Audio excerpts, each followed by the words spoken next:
छोटे से गांव में हिमालय की तलहटी में बसा था मधुपुर।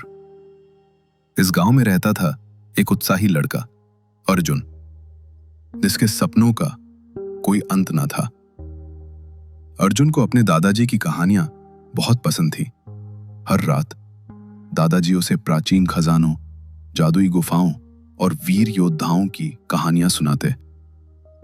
एक दिन दादाजी ने अर्जुन को एक रहस्यमयी नक्शे की बात बताई, जो उनके परिवार में पीढ़ियों से चला आ रहा था। यह नक्शा कथित तौर पर एक खोए हुए खजाने की ओर इशारा करता था, जो पास के जंगल में कहीं छिपा था। अर्जुन का उत्साह 7वें आसमान पर था। उसने अपने दोस्तों रिया और विक्रम को इस रहस्य के बारे में बताया। तीनों ने मिलकर खजाने की खोज में निकलने का फैसला किया। अगली सुबह सूरज की पहली किरण के साथ वे अपने छोटे छोटे बैग में रोटी, पानी और एक पुराना कंपास लेकर जंगल की ओर चल पड़े। नक्शा पुराना और फटा हुआ था, लेकिन उसमें कुछ प्राचीन चिन्ह और एक गुफा का रेखा चित्र स्पष्ट था। जंगल घना था और रास्ता कठिन। पेड़ों की छांव में पक्षियों की चहचहाहट और जंगली जानवरों की आवाजें उन्हें डराती थीं। फिर भी अर्जुन की हिम्मत और दोस्तों का साथ उन्हें आगे बढ़ने की प्रेरणा देता रहा। कई घंटों की खोज के बाद वे एक विशाल चट्टान के पास पहुंचे, जिसके पीछे एक संकरी गुफा थी। नक्शे में यही गुफा थी। उत्साह से भरे तीनों ने अपने टॉर्च चलाए और गुफा में प्रवेश किया।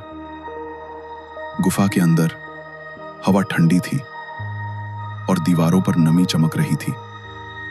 कुछ कदम चलने पर उन्हें एक पुराना लकड़ी का संदूक दिखा, जिस पर जटिल नक्काशी थी। अर्जुन ने संदूक खोला, लेकिन खजाना सोने चांदी का नहीं था। उसमें एक प्राचीन किताब थी, जिसके पन्नों पर स्वर्णिम अक्षरों में कुछ लिखा था। किताब में मधुपुर गांव के इतिहास, प्राचीन ज्ञान और जड़ी बूटियों के रहस्य लिखे थे।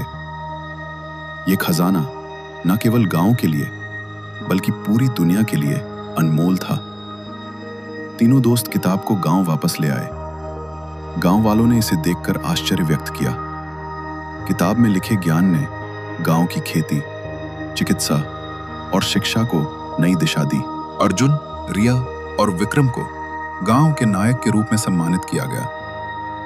दादाजी ने अर्जुन को गले लगाते हुए कहा, खजाना हमेशा सोना चांदी नहीं होता बेटा। असली खजाना है ज्ञान, जो दुनिया को बदल सकता है। इस तरह अर्जुन और उसके दोस्तों ने न केवल एक खजाना खोजा, बल्कि अपने गांव को एक नई रोशनी दी।